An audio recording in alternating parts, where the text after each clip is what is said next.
Hello viewers, today I have the VR headset and we're going to be jumping into my first ever online race on Gran Turismo 7 in VR. Now taking a look at this race here, right, it's the rally race.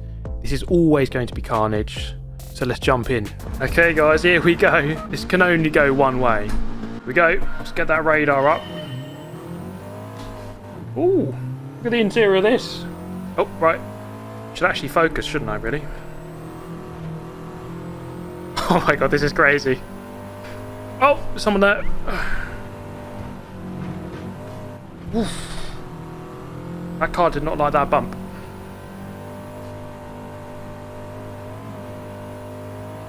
It's actually been quite clean so far. Oh, maybe not.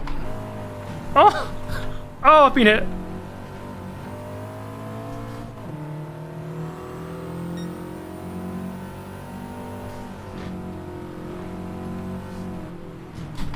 And again, I'm just getting bundled wide by everyone.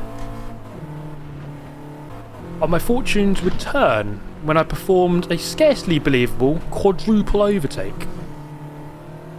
Oh, 4 cars overtaken there. I kind of rescued that first lap. That first lap was pretty bad until that point. Oh, this guy's slow. See you later, mate. After moving up into P4, I set my sights on the guy in P3 and I felt like I could catch up with him. I'm definitely gaining on this guy in front. Podium is definitely on here. And it wasn't long before I caught up and went for the overtake. I saw the space into turn 1 and I went for it.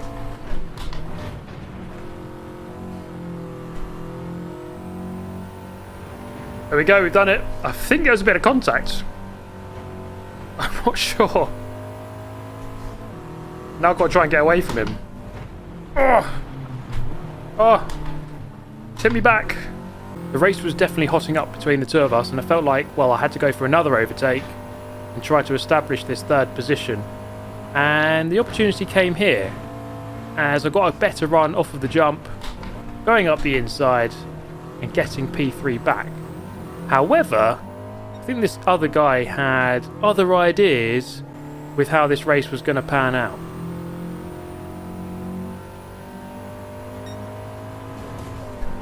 Oh, he's hitting me.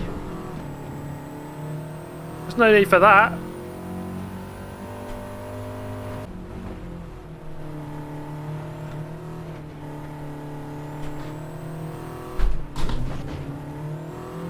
Wow, this guy. After that blatant ramming attempt, I was more determined to try to get back past him. But I think I was pushing a little bit too hard here because as we go into the jump, well, just watch. No! Oh no! Oh, I'm ghosted.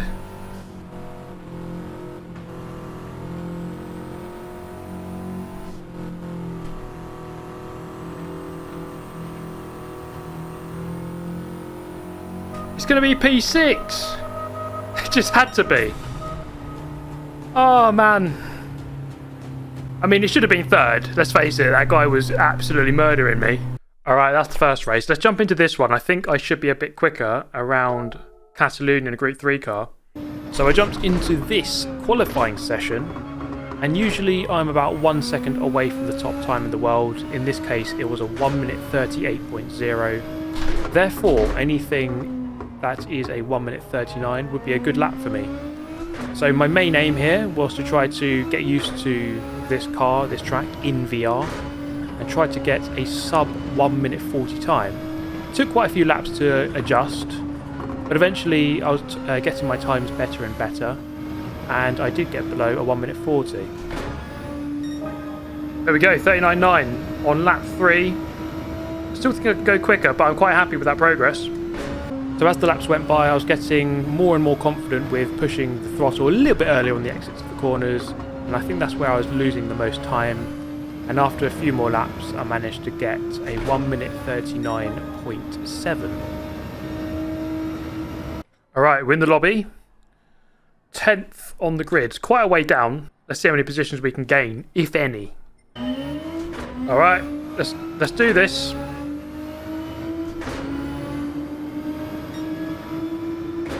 Got a Porsche coming up quick behind.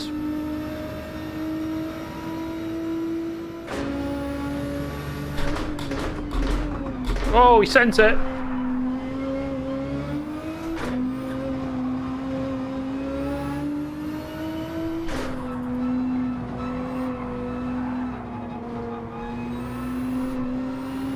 Oh man, that is not a good start at all.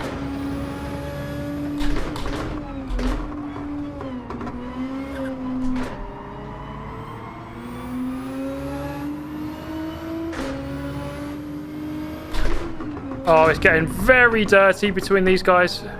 And I did not want to get too involved with this. I wanted to obviously overtake these guys and get past. And I did pass this guy who had a penalty. But what I did not want is to get involved in a fight. But let's see if I can try to overtake this Porsche. And he gets a really poor run. I can't quite see where he is. And this is one of the weird things about VR. In the sense that yes, you get good visibility, but in some senses it's quite hard to tell if someone's next to you. Now of course I have the radar up at the bottom of the screen, bottom right, but sometimes in the heat of battle you don't always have time to look at that.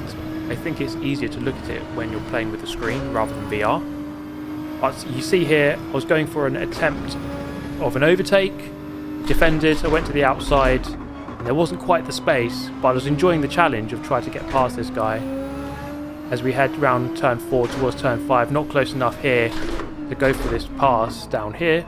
The Porsche seemed really strong. I'm in the Nissan GTR, which is pretty much the strongest car in Group 3, but this Porsche seemed like a very solid option, and I wasn't quite close enough. But what I was noticing, as he makes a mistake, I tried to go around the outside, and it's not quite going to work out there. I was noticing that there's quite a lot of cars in front, and therefore there's a chance that something could go down and we could potentially gain a position if we just keep close enough and maybe wait for some sort of incident. And that's exactly what was about to happen as we come through in towards turn 5 and come out of it. Watch the green car. Oh, he's been spun out. And there he goes, gets spun around, I'm not sure how. But I get the position and get one more, courtesy of that guy who was going very slowly, taking a look in the mirror as we go past, and we move up into 9th position. So we are ahead of where we started, that's good. But let's try and pull away from this Nissan GTR just behind. Taking a look in the mirror, make sure it's not close enough, going into the hairpin, and it's safely done. We get through there just fine. And now we're going to try and turn our attention to getting past this Porsche. I've not managed to do it the entirety of this race. Still in with a shot as we have half a lap left to go. This is the final lap now. Heading up the hill towards turn 9. Need to get this one right. And it looks like he gets a bit of a moment on the curb. As you can see, doesn't get a good run on the exit. I'm going to fake him out to go to the right, then sweep back to the left at the last moment, on the brakes at the correct moment, get towards the apex, don't overshoot, and then get a good exit. And it's a solid move, and I was really pleased with that one to get the move done on the final lap. I was staring at the back of that car for the entirety of the race, but finally managed to get it done. Just a couple of corners left to go, and yes, it's only going to be an 8th place, but I think it was not too bad at all. It was really enjoyable. Oof, pretty pleased with that move on the Porsche. Finally got it done. Took me the whole race to get past him. That was really, really fun. I don't even care that I was nowhere near the lead. So a lot of you guys are asking how much slower or faster is VR compared to just playing on a screen. And I think, based on what I've just done so far, I would say I'm definitely slower in VR. Maybe by about half a second a lap. It's really hard to know exactly. The thing I'm struggling to judge is perhaps the depth through the corner, judging the exit of the corner and getting on the power early. I don't think I'm maximising the exits because I can't quite judge exactly where the corner exit is. But I think that will come with time. I just need to practice a lot more. And so I did exactly that, put a couple more laps in, and the times were coming down. I managed to get down to a 1 minute 39.4. Okay, slight improvement there. Let's jump back into another race. And then we jump into the second race here at Catalunya. And take a look at the car in front. He's got the hazards on, and I can tell you, this guy was a hazard. I think that really summed up the personality of this guy. And I kind of pressured him, I think, into this move. He braked really late, over the grass, into the side of the McLaren, almost wiping them both out. And as a result of that, unfortunately, I've lost a position here to the Beetle on my right-hand side. But I managed to gain 3 positions back here as they make contact and the McLaren gets killed. Oh my goodness, what is going on here? With the McLaren now firmly in the wall, it was my job now to try to pull away from this group and catch back up with the top 4. And here's the thing about VR, you're always looking in that mirror, as the visibility is clearly very different in this mode. You do have to pay attention to what's around you. I mean, it's more realistic in that sense. You don't have the timing tower on the left showing all of the positions and the gaps to the cars in front and the cars behind. You kind of just have to pay attention to it yourself. And in many ways, that is what makes it more realistic. I think it would be great to do a race with no HUD, as that would be the true realistic experience where you're fully immersed and there's no HUD to speak of, no data to look at. And I think that would be the true way to properly immerse yourself in PSVR 2 here on Gran Turismo 7. So this was a really good lap. Just looking at the car behind in the mirror, I've definitely pulled away, and I would say I've certainly got closer to the pair in front in this battle for the podium, battle for P3. So you can see here, going down the straight, you have a good amount of time here down Catalunya Straight. Just take a look in the mirror and just take a look at who is behind you and how far behind they are. So I was definitely pulling away. I had quite a lot of space. Didn't really have to worry about that car behind at this moment in time. I could turn my attention to the car in front and fully focus on trying to get this move done. And I got a really good exit here out of turn 3, and it looked like we had half a chance going for a move, perhaps a little bit too far back, so I didn't go for it.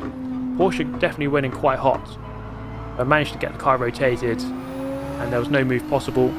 Looking towards turn 5, again perhaps a little bit too far back there to properly send it. But I'm quite happy just to sit here and wait for the right opportunity to present itself.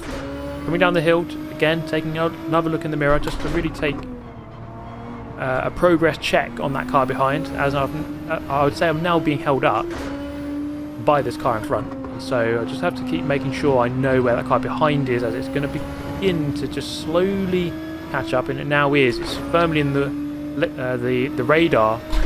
He's actually going to send it from a long way back, and I think I might have braked a tiny bit early. Frustratingly, he sends it from quite a way back and parks it on the apex, and there's not much I can do about it. And what would look like a chance of P4, well, now I'm down in P6. That is really annoying. This guy kind of dive-bombed me out of nowhere, slowed me right down. Now he's got a penalty. So I was clearly unhappy, as you can see, about that. But as we come down in towards turn 1, it wasn't going to take long to gain another position because the guy in 4th had a crash.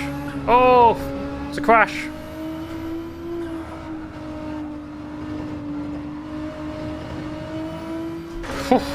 It's so intense in this view. You have to pay a lot of attention to the people around you, more than normal. So of course you don't have the position counter on the left of the screen. So you have to keep looking in the mirrors to see where the people are behind you.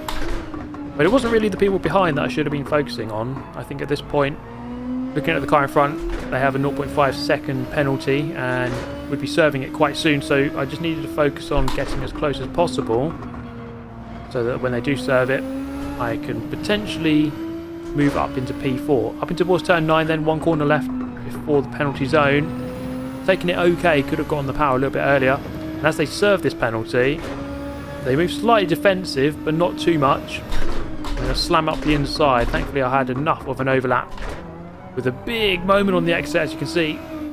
But not enough to lose control. And now it was going to be a defensive race, I would have thought. Okay, I've got to protect this position now. There's no chance of third. So yeah, with third place quite a long way into the distance, all of this overtaking has clearly slowed us down, and there's quite a few cars in the mirror. And so this would turn out to be quite a pressured defensive lap to bring home this race. P4 at the moment. It's not too bad given we started a little bit lower than that. Heading towards turn 1, there's a black board on the left before the 100 metre board. And that's where I'm going to brake. Turning in a little bit early. As I see in the mirrors, it really is quite an ominous sight when you see cars getting very, very close in those mirrors. You know, the pixels increasing in number in that rear view mirror as you hit the brakes. And it is something that I'm learning to judge. It is a little bit off-putting when you keep looking at it or keep looking at it too much. So this is something you have to learn to moderate. Yes, you need to check where cars are, of course, but you don't want to keep doing it to the detriment of your race speed and overall concentration. But coming down the hill, we're in a good position, and I was looking like I might be okay, but I took a couple of bad corners here. This Beetle is so close. Oh, that's not a good line. I might have to defend it. No, I think I might be okay. And it turned out that I was okay. I did brake from quite far back, and you see the Italian in the Nissan GTR. Been hit, I think. We actually got slightly hit.